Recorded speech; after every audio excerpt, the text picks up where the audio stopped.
So they've asked a question from paradox, they've asked a question from flaw. At the same time वीकनर को लेके sir थोड़ी confusion होती है कि अभी पैराडॉक्स भी देख लिया, फ्लॉज भी आइडेंटिफाई कर लिया, लेकिन जब वीकनिंग वाले आते हैं तो दिक्कतें आती हैं। तो सैम्पल पेपर के अंदर आपने कुछ नई चीज़ें देखी थी लॉजिकल रीजनिंग में दिस टाइम, एंड ऐसा नहीं है they haven't asked earlier these kind of questions. Sample paper में पहले भी पैराडॉक्स के बारे में बात हुई थी, एग्जैक्ट पेपर के अंदर अभी तक नहीं पूछा है उन्होंने पैराडॉक्स रिलेटेड क्वेश्चन। स्टोरी ये है दैट ऑफकोर्स क्लैट जो सैम्पल पेपर में रखती हैं वो एक्चुअल पेपर में कई बार देखा गया है वो नहीं होती है।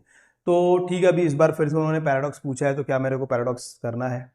बिल्कुल एक बार देख के जाओ, बट इसका ये मतलब नहीं है that now I achieve that कहते हैं ना हिट, और I have to become a pundit in that paradox topic, और फ्लॉज पढ़ने गए तो फिर वहां से फैलेसी में चले गए, टाइप्स ऑफ फैलेसी किए जा रहे हो, राइट? तो अभी उसकी जरूरत नहीं है, you don't have that time even कि अभी आप उन चीजों को डिटेल में जाके डीप में जाके पढ़ रहे हो जिसकी शायद चांसेस भी पता नहीं कितनी है जिनके एग्जाम्स में आने की। वेल, जो अभी मैं डिस्कस करने जा रहा हूं अगले 4-5 मिनट्स के अंदर, इतनी ही जिस्टिंग और इतनी ही डिटेलिंग काफ़ी होगी क्लैट के एग्जाम के पॉइंट ऑफ व्यू से।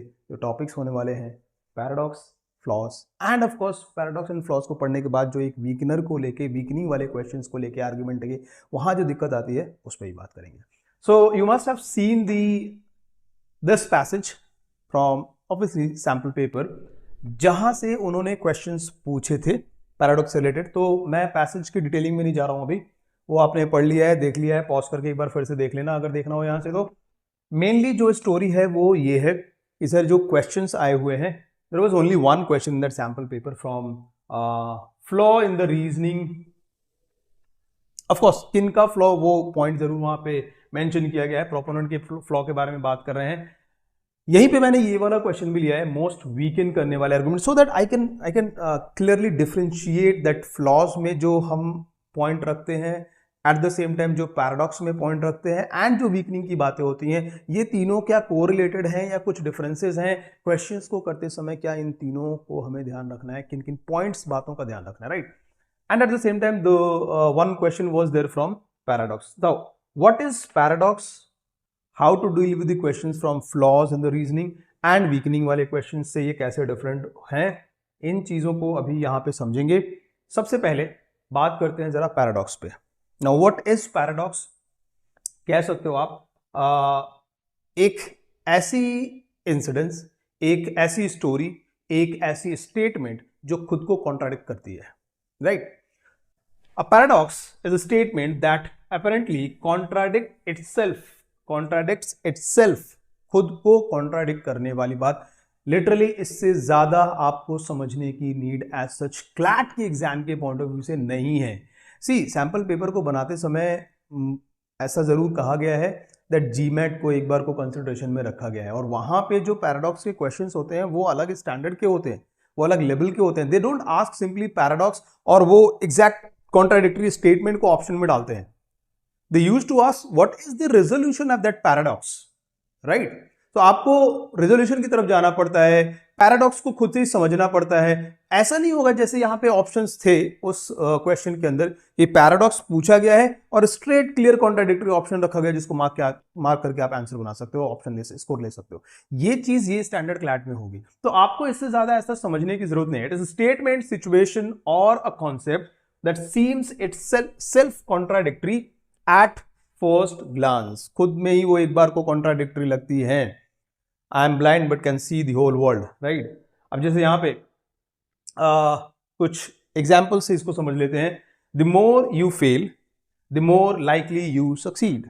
तो ऐसा कैसे हो रहा है? अब ये देखो, ये बातें खुद में कॉन्ट्राडिक्टरी हैं। फेल होना फिर सक्सीड होना, जितना ज्यादा फेल करेंगे तो फिर तो और बुरा ही होगा ना, बट वो कह रहे नहीं, उतना ही ज्यादा आप सक्सीड करोगे। Then save money to buy spend it, पैसे को आप सेव करो स्पेंड करने के लिए, सेव करो भाई स्पेंड करने के लिए। अगेन कॉन्ट्राडिक्टरी बातें हो रही हैं। The beginning of the end, starting is the end, तो अगेन कॉन्ट्राडिक्टरी है, बिगिनिंग हो रहा है फिर एंड वो कैसे है, वो तो नहीं, बिगिनिंग की बात कर रहे हैं। कहा I am blind but can see the whole world, right? I am blind but can see the whole world.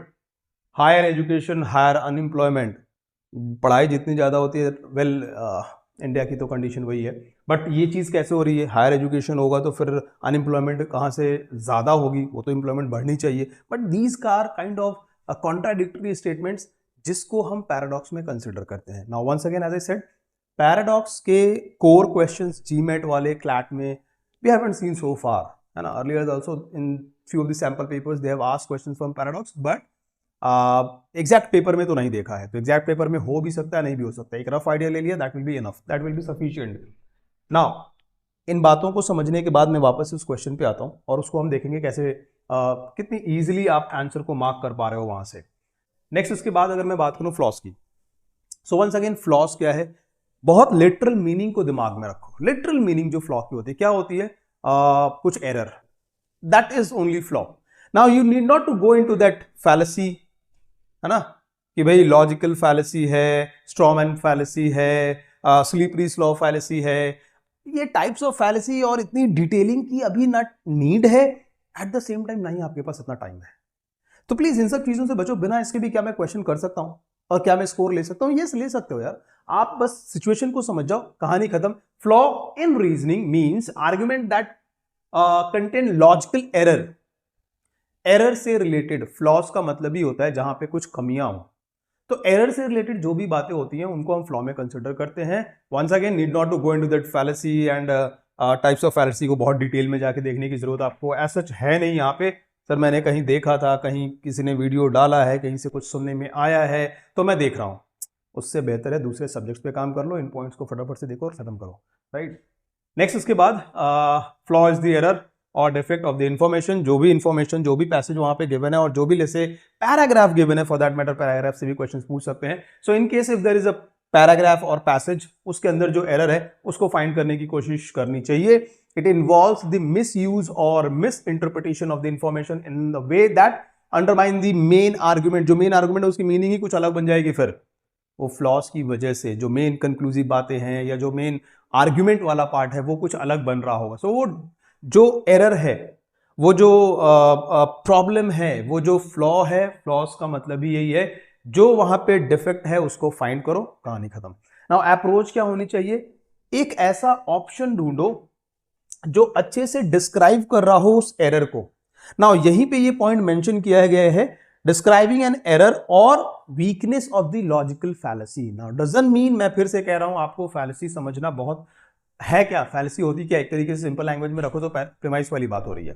अब टाइप्स ऑफ फैलेसी और डिटेलिंग उसकी आप समझने लगे, देखने लगे, there are 10-12 types of fallacies. उनको करने की ऐसा नीड यहाँ पे है नहीं। बस एक ऐसे ऑप्शन को उठाओ जो कहीं ना कहीं उस फ्लॉ को इंडिकेट कर रही हो। हमें क्वेश्चन सॉल्व करते समय इसका ध्यान रखना है।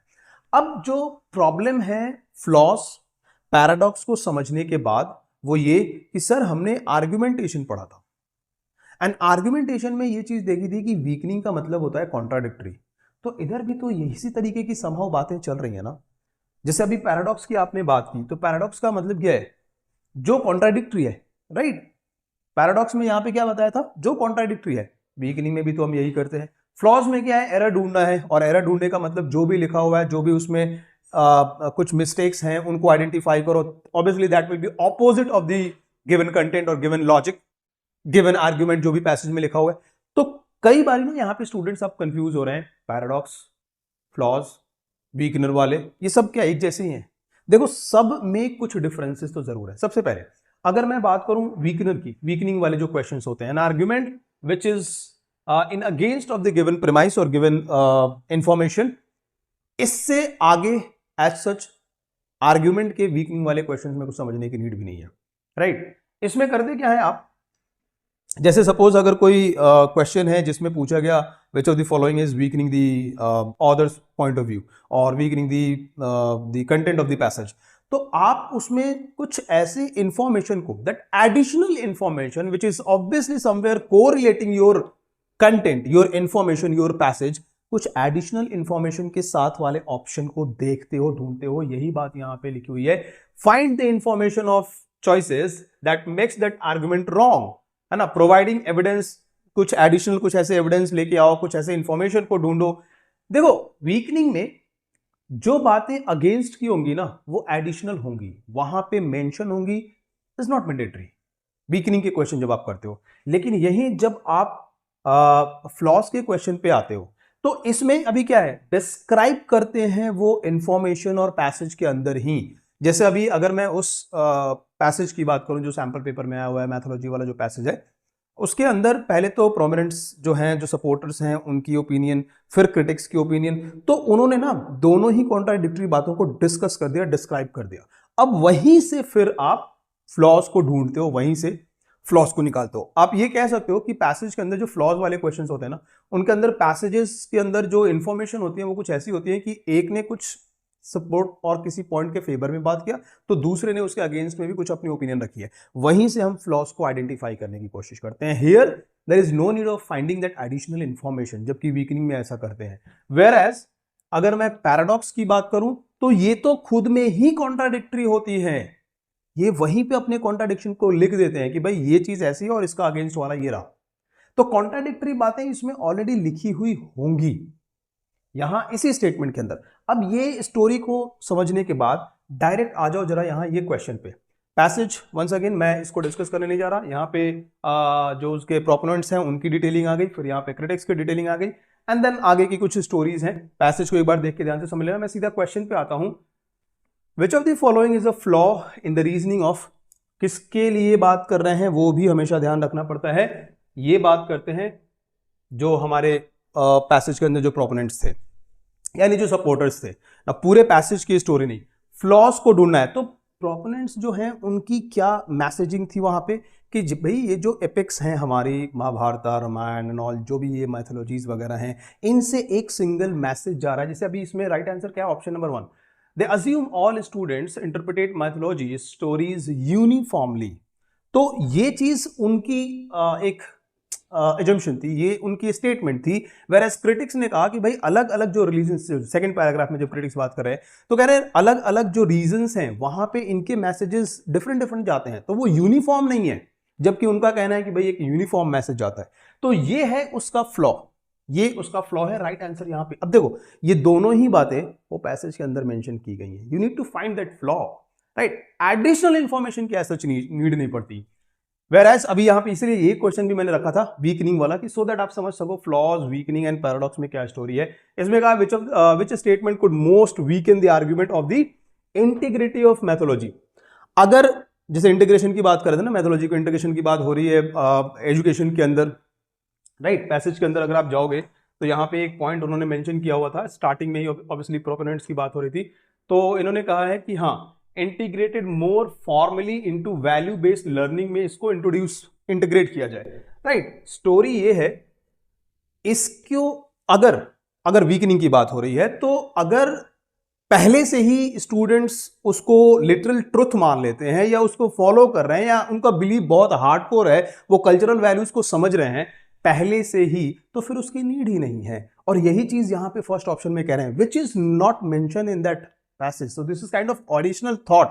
इसीलिए वीकनिंग में हम कॉन्ट्राडिक्टरी बातें जब करते हैं तो एक ऐसे इंफॉर्मेशन को ढूंढते हैं जो कहीं ना कहीं एडिशनल हो, बस उस पॉइंट को कॉन्ट्राडिक्ट कर रहा हो। तो यहां पे क्या कहता है, studies show students often treat mythology narratives as literal truth. अगर लिटरल ट्रुथ मान रहे हैं, कल्चर में उस तरीके से बिलीव और वो एजुकेशन में वो वैल्यू एड ऑलरेडी हो रही है, तो फिर इंटीग्रेशन की जरूरत ही नहीं है, राइट।